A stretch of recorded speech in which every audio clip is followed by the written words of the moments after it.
Salam. Coba dulu. Oke teman-teman. Ini dari mulai Set. Kita akan menyaksikan. Belum. Ini dari mulai. Di sono aja. Ini dari mulai.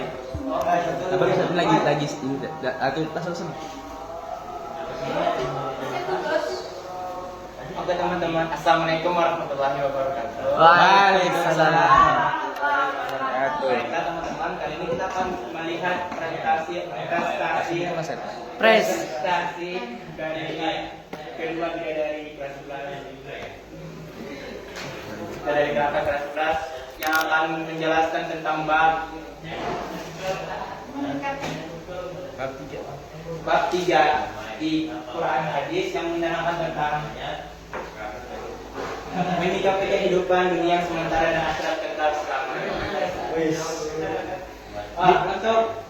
Untuk para perempuan-perempuan yang saya akan sebutkan, mereka adalah Zaskia dan Syifa. Zaskia dan Syifa. Keduanya mohon persilakan.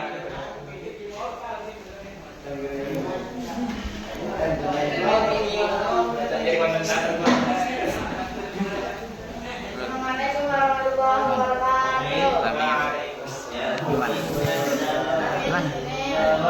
Kasihkan tentang menyikapi kehidupan dunia yang sementara. ini cukup nggak? Gitu Set. Cukup. Gak kurang mundur. Kajian Quran Pas ya. ayat 11.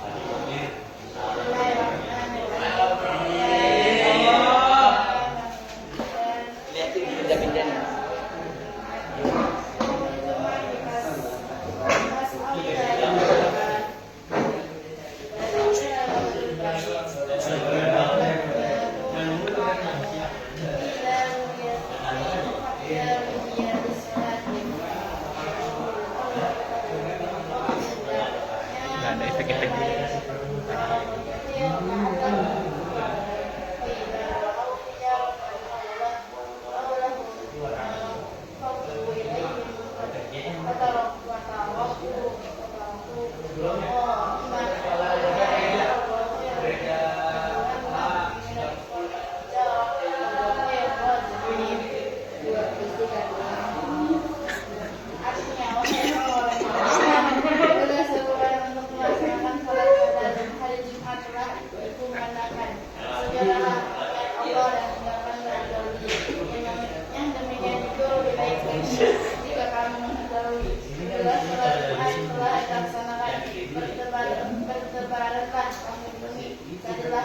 Karunia Allah dan ingatlah Allah sebanyak-banyaknya agar kami beruntung.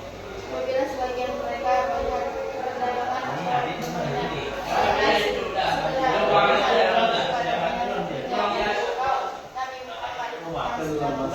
Allahumma shalli alaihi. ada di sisi Allah lebih baik daripada permainan dan perdagangan. Allah yang terbaik.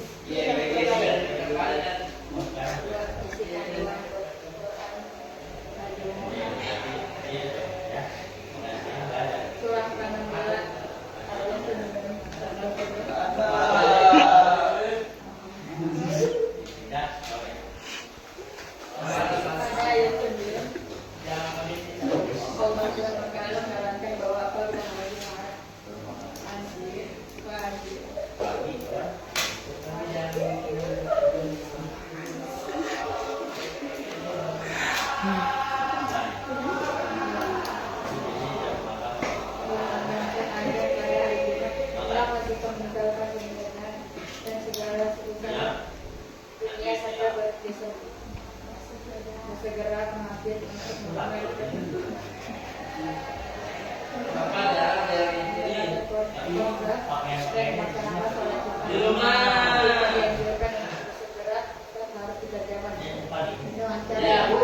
tidak berlari-lari tapi berjalan dengan tenang sampai ada ayat 10 ayat awal selesai boleh berteman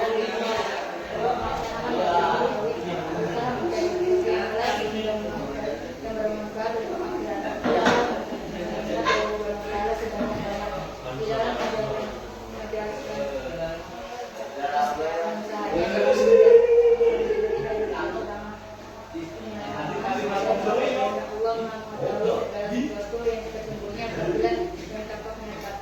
pada ayat 11 Allah SWT menyebut orang-orang mukmin yang pada waktu rombongan untuk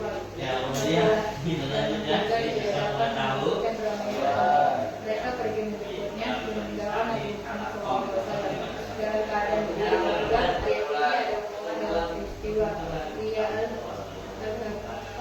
Al-Kalbi tiba dari negeri Syam Suriat bersama rombongan untanya membawa barang dagangan seperti tepung, kayu, minyak dan sebagainya. Sebagai kebiasaan mereka keluar menyambutnya dengan menabuh dan sebagai pemberitahuan atas kedatangan rombongan itu. Hal itu dilakukan supaya orang-orang belanja atau membeli barang dagangan yang dibawa mereka. Ayat ini ditutup dengan satu penegasan bahwa Allah SWT sebaik-baik pemberi rezeki. Oleh karena itu kita harus serahkan segala usaha pada Allah SWT dan ikhtiar untuk memperoleh rezeki yang halal mengikuti petunjuk-petunjuk sebelumnya.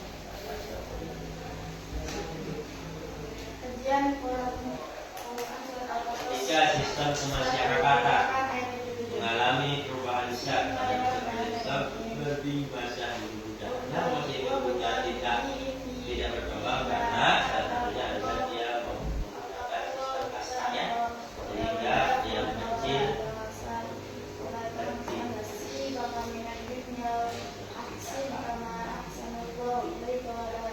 Misalkan tidak ada yang lebih baik kecuali hukum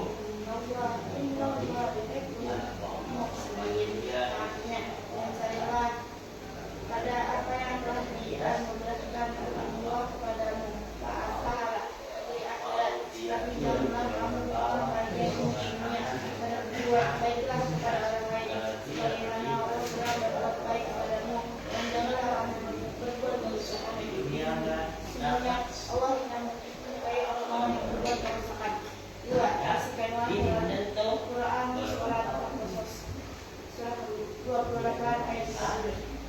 Melalui Quran surat Al-Qasas sistem kasar mulai ditinggalkan dan digantikan dengan cara di mana semua orang dianggap sama, tidak dapat bukan. Ya, yang membedakan apa tadi? Kualitas dan sholat. Kedua, yang namanya mukmin berarti harus pergi. Itu doa orang tua supaya menjadi orang yang beriman. Sama sebenarnya menjadi pemimpin tertinggi adalah namun tidak lagi dipandang sebagai bisa dewa, tapi Tuhan yang seperti siapa dulu? Raut, ya.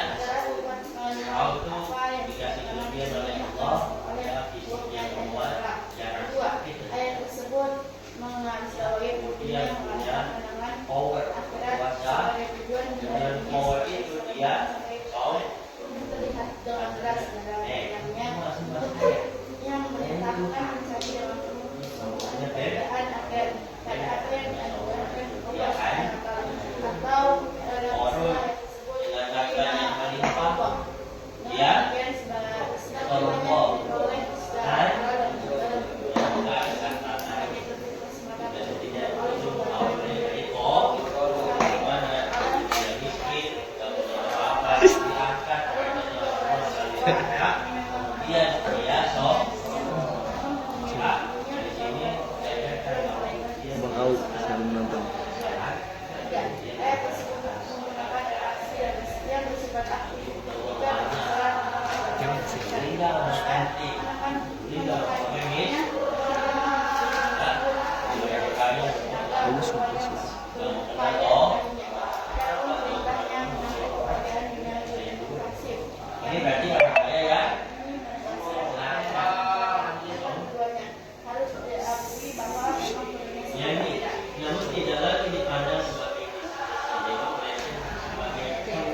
dari hasil tangannya sendiri. Dan apa yang diinfakkan oleh seorang laki-laki kepada diri, istri, anak, dan pembantunya adalah secepat hadis riwayat Ibnu Majah. 2. Isi kandungan hadis kementerian hadis tersebut menjelaskan tentang anjuran orang kerja keras dalam memenuhi kebutuhan hidup. Islam mengajarkan tinggi kerja keras dalam sebaliknya. Islam menganggap banyak orang yang menganggap belas kasihan orang lain untuk kebutuhannya. Diwajibkan bagi setiap muslim untuk bekerja dengan jalan yang benar dan menjauhi segala hal yang dilarang Allah SWT dan Rasulnya. Islam mengajarkan bahwa semua usaha yang dapat mendatangkan rezeki dan halal adalah sesuatu yang mulia, walaupun rezeki itu diperoleh dengan susah payah dan harus dan diminta pada orang lain. Ibaratkan apa coba? Ibaratkan kalian berak tidak makan tidak berak.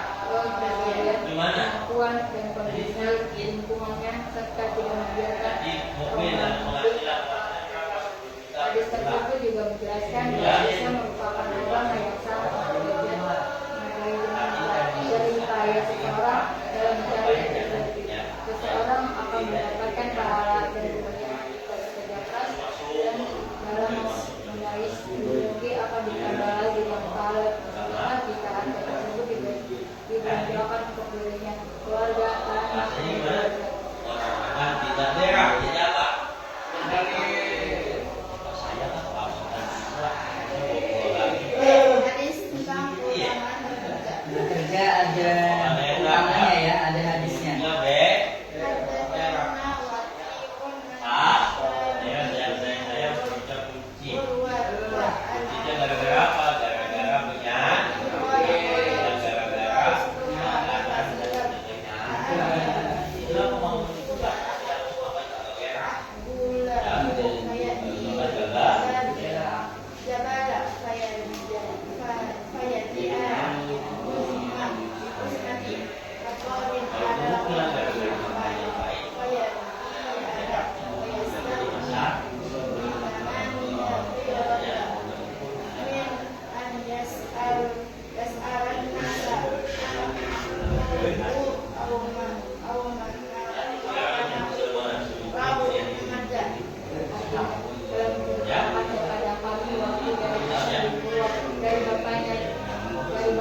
Dari kakeknya dia berkata Rasulullah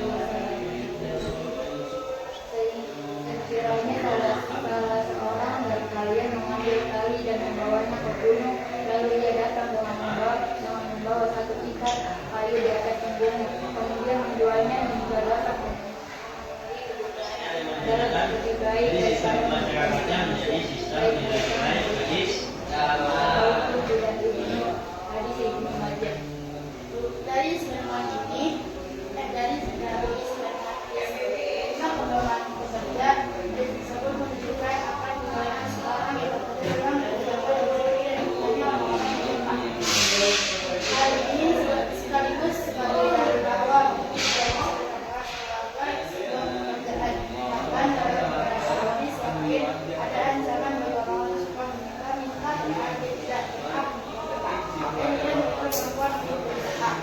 Al-Hafiz Ibnu Hajar menjelaskan beberapa ukuran dari sikap wanita yang menyebabkan termasuk penggalian orang. Seandainya bukan karena keburukan wanita dalam pandangan syariat, tentunya pekerjaan yang berat tidak akan lebih diutamakan daripadanya. Hadis tersebut mengabarkan bahwa bekerja sebagai pencari kehidupan dan kebahagiaan tersebut, lalu menjual lebih mulia daripada minta kepada orang lain.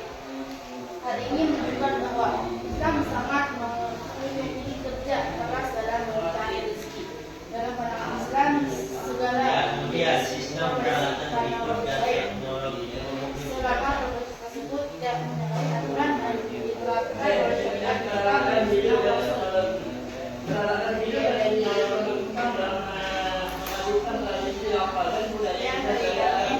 ada yang bertanya.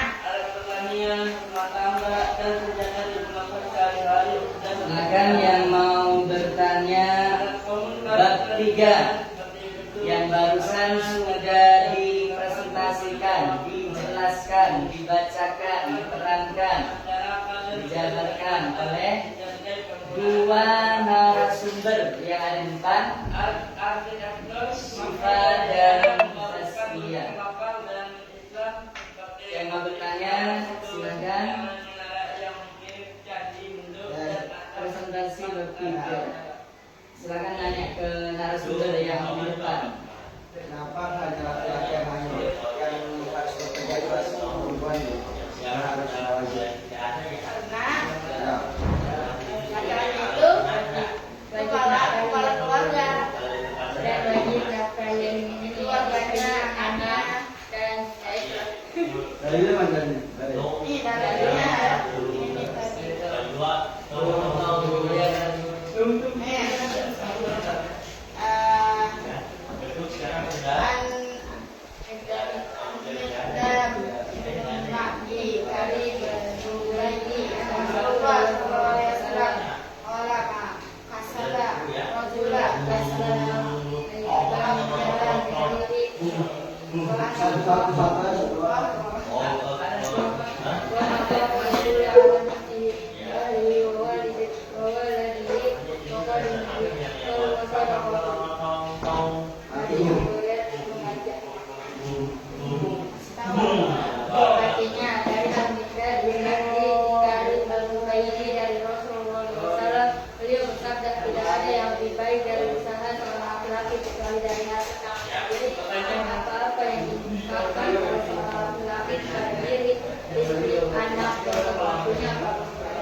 Masya Allah, bukan ya? Salam. Jadi siapa misalnya Hafiz ya?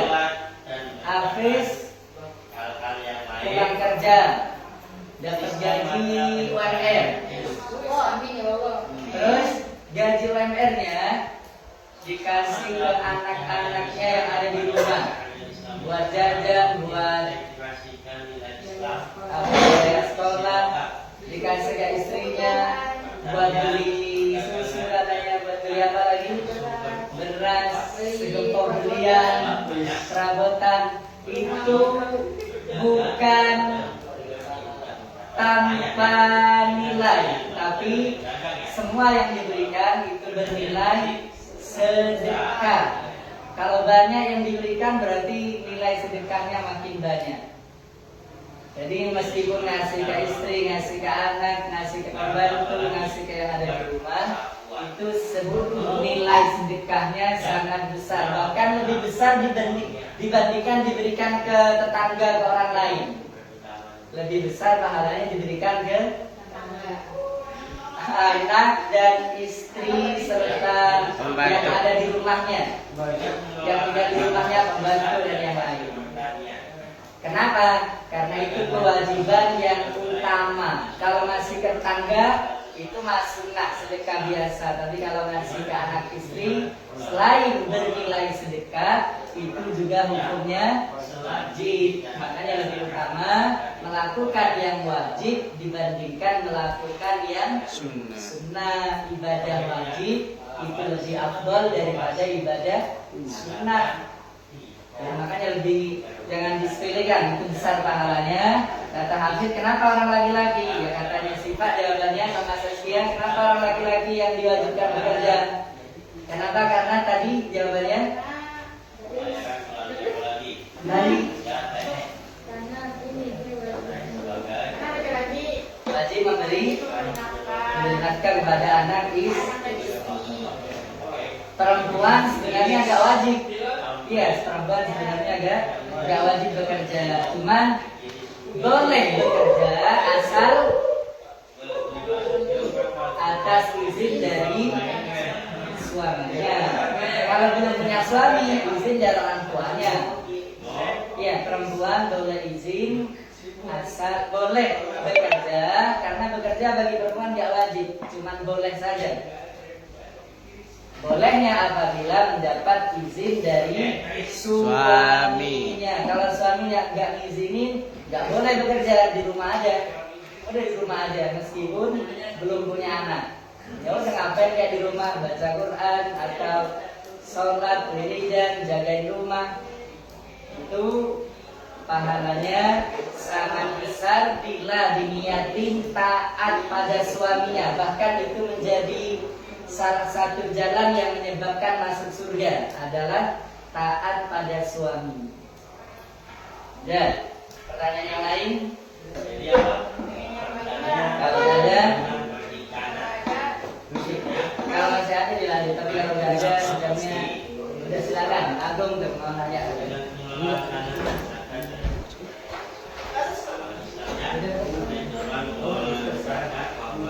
Nanya. Ada yang gini nih. Nilainya di luar batas boleh. Nilainya misalnya kita nih di perintah sama suami jangan bekerja, tapi kalau itu sama mertua disuruh bekerja. Apa? Gimana? Coba jawab sih Pak.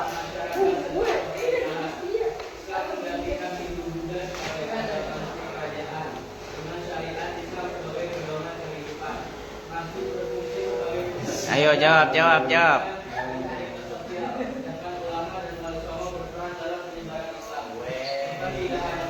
Apa jawab? Ayo.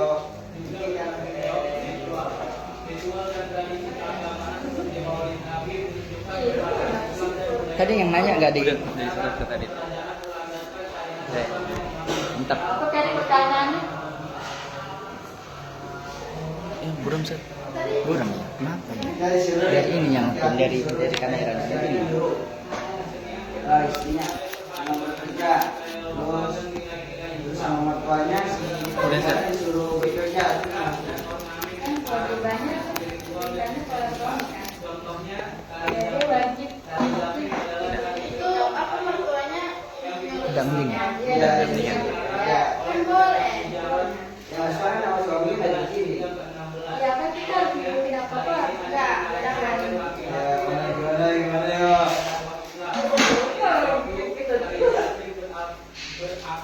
Jangan riset ya.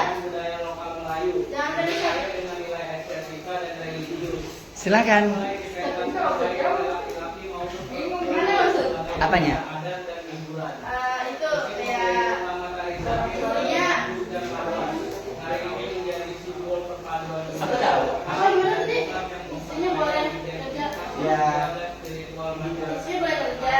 nah istrinya kan dilarang sama suaminya. Dilarang sama suaminya, tapi sama mertuanya boleh. Ya, sama mertuanya disuruh Oh, bekerja. mertuanya boleh kerja. Ya, disuruh kerja, disuruh Oh, disuruh kerja. Mana? Belum jawab, Ustaz. Ya nggak bisa. Hah? Ya aku mau. Aku jawab kamu. Mis, bantu jawab siapa? Agung. Nggak bisa. Nah, Nafis. Nafis. Nafis, Agung. Ayo Nafis. Jadi kita lebih memilih ikut kata perintah suami karena kalau si perempuan sudah berumah tangga, jadi surga itu di telapak kakinya suami. Masya Allah. Gimana Siva sama Saskia? Bantuan jawaban dari Nafis bisa diterima? Diterima, Ustaz? Bisa diterima. Ya, diterima. Silakan diulang bisa, kalau bisa diterima bisa diulangi lagi jawabannya. Karena tidak boleh. Karena perintah suami itu wajib.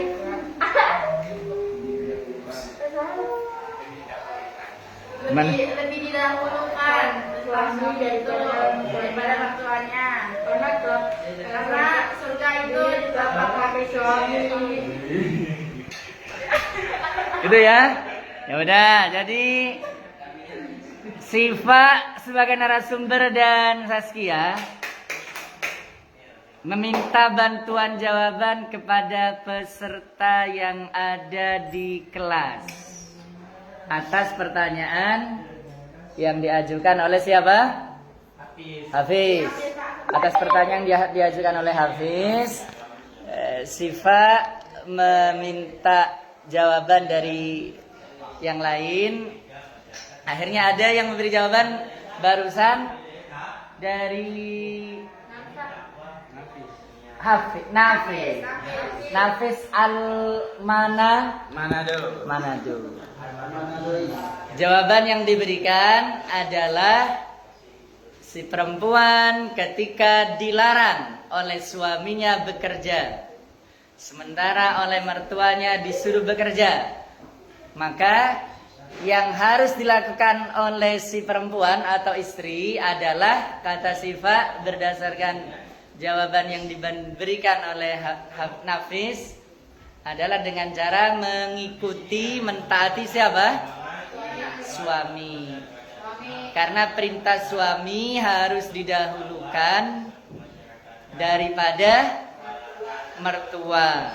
Bahkan harus lebih didahulukan daripada orang tuanya sendiri.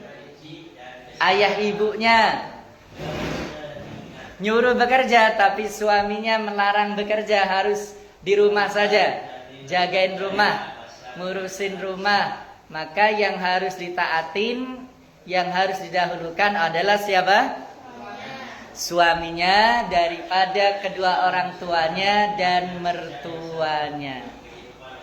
Itu kecuali kalau nggak punya suami, dia masih belum menikah, maka wajib mendahulukan kedua orang tuanya, ayah dan ibu, dibandingkan yang lain.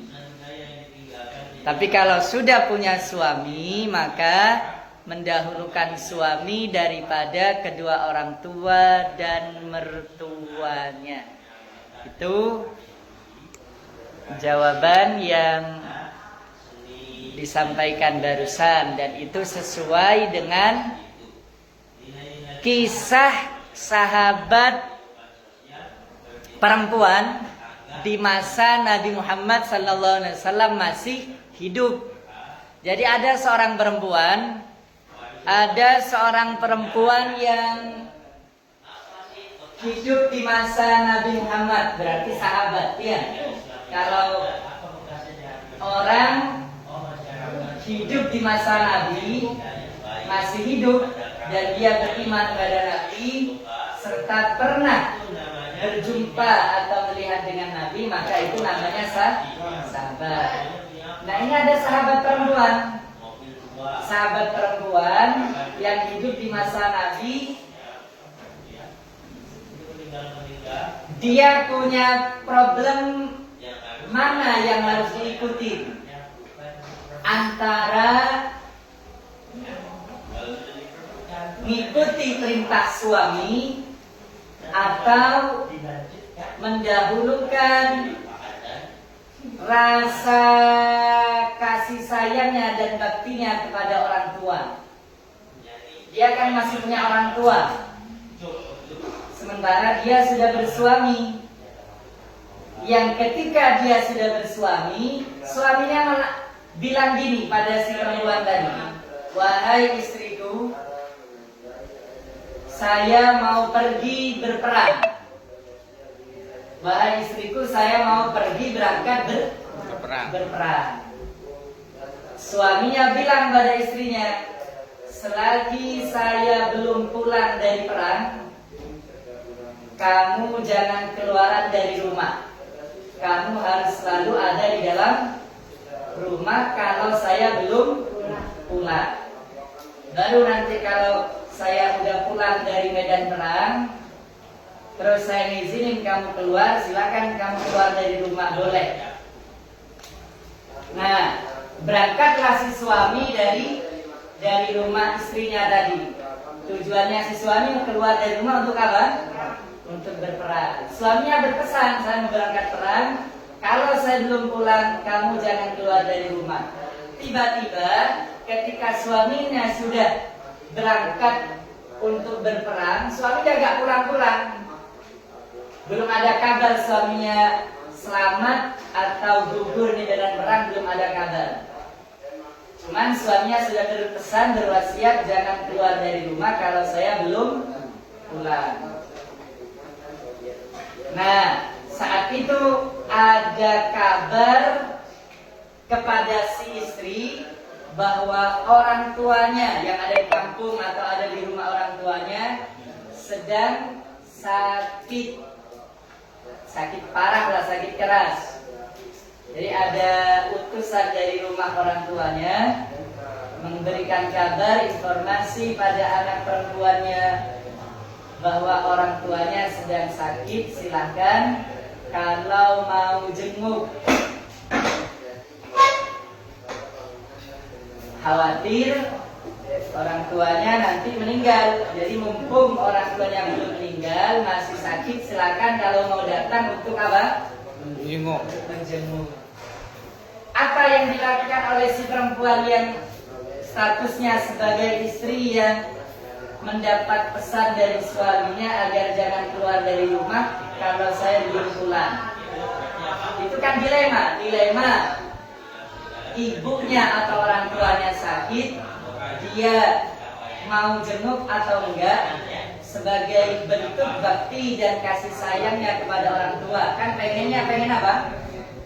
Pengen menjenguk. Jadi kalau kita punya orang tua sakit, sebagai anak kita akan tentunya sayang pada orang tua. Ketika orang tua kita sakit, pengen ngapain? Jenguk. Pengen menjenguk. Itu biasanya perasaan si anak gitu.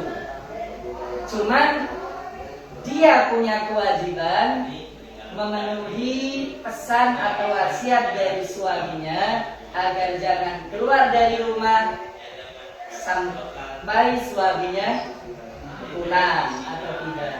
Ternyata apa? Ternyata di saat dia dilema, bingung kayak gitu, saya ini tetap ada di rumah apa harus pulang ke rumah orang tua yang sedang sakit untuk jenguk orang tua, untuk merawat orang tua.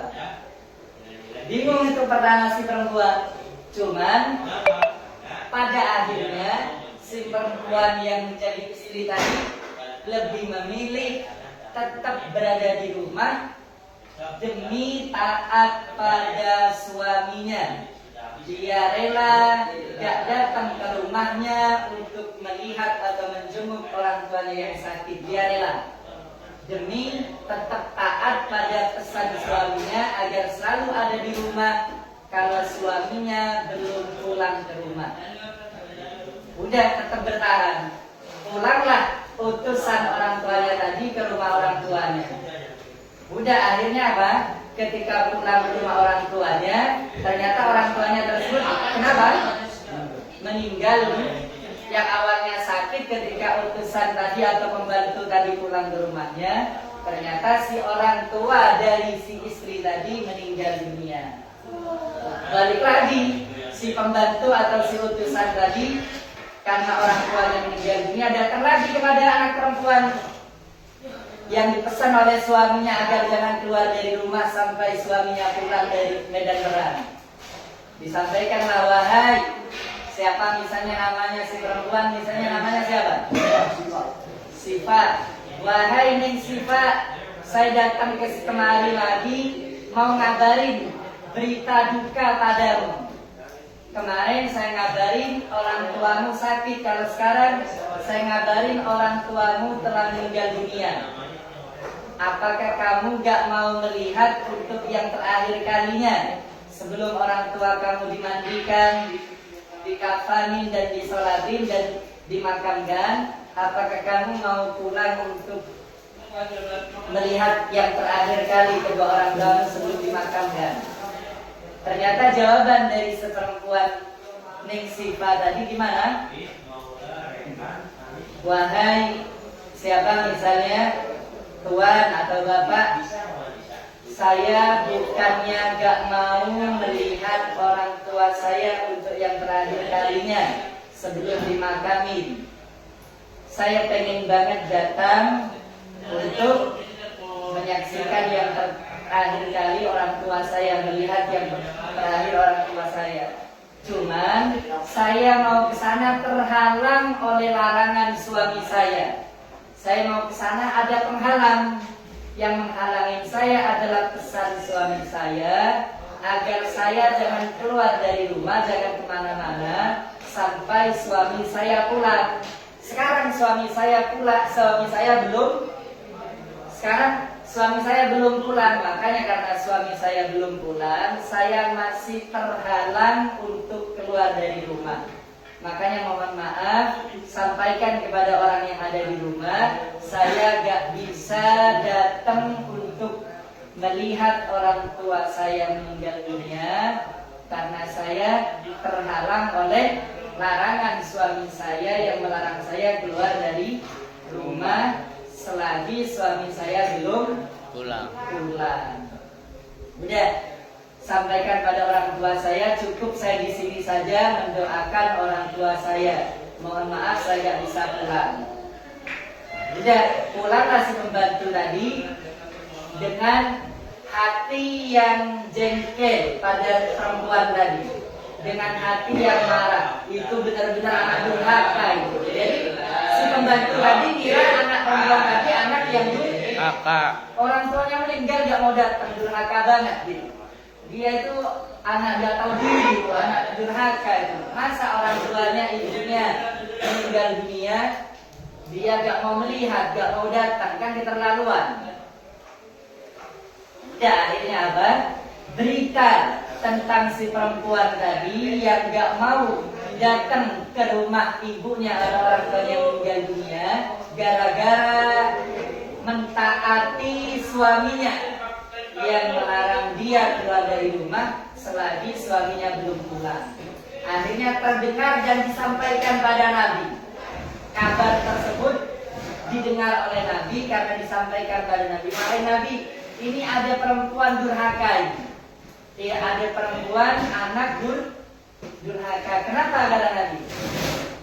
Ya Nabi, dia bagi kayaknya anak durhaka karena dia ketika ibunya sakit gak jenguk, bahkan ketika ibunya meninggal dunia pun dia gak datang. Oleh Nabi ditanya, kenapa kok waktu ibunya sakit dia gak jenguk, bahkan sampai ibunya meninggal dunia dia gak datang? Ya Nabi, katanya sih dilarang suaminya keluar dari rumah. Selagi suaminya belum datang, suaminya melarang istrinya agar jangan keluar dari rumah. Oh itu alasannya. Hingga dia gak datang ketika ibunya sakit, dia gak datang ketika ibunya meninggal, alasannya karena dilarang oleh suaminya. Nabi gak langsung memberikan jawaban, gak langsung memberikan petunjuk. Nah, pada waktu itu datang malaikat Jibril pada Nabi memberikan kabar.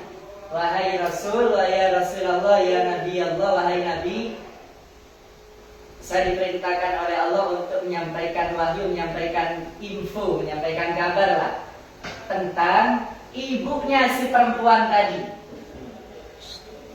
Ibunya si perempuan tadi, wahai Nabi, dosa-dosanya oleh Allah diampuni.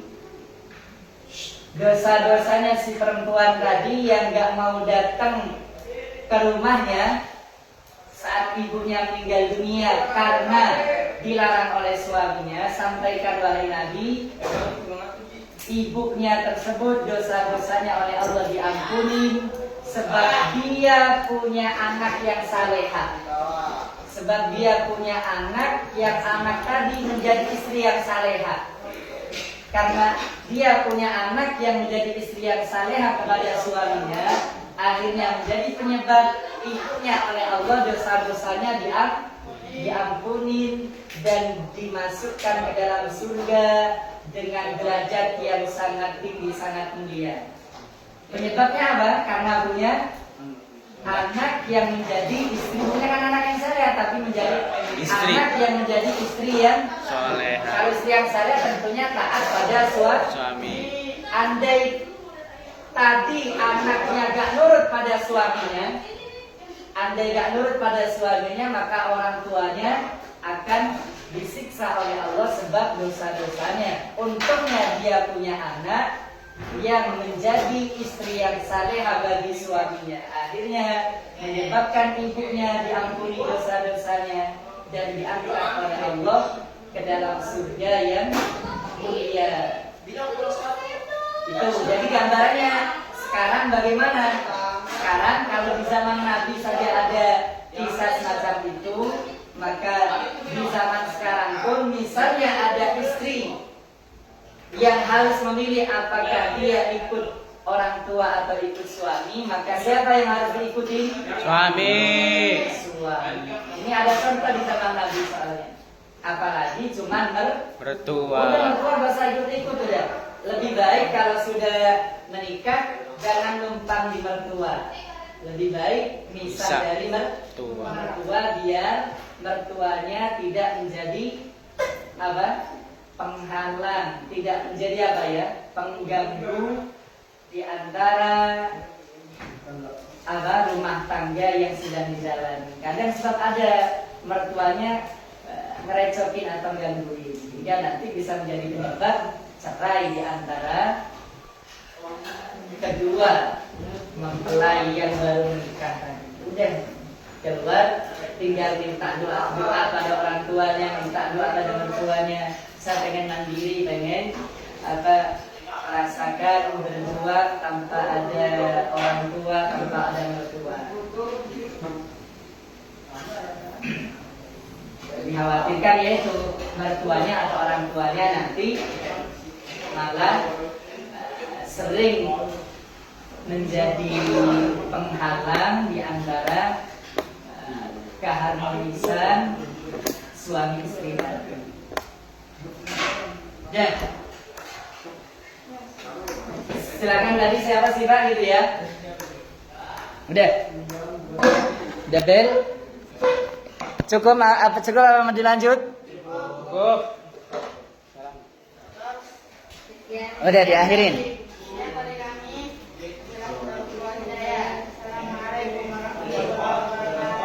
Waalaikumsalam warahmatullahi wabarakatuh.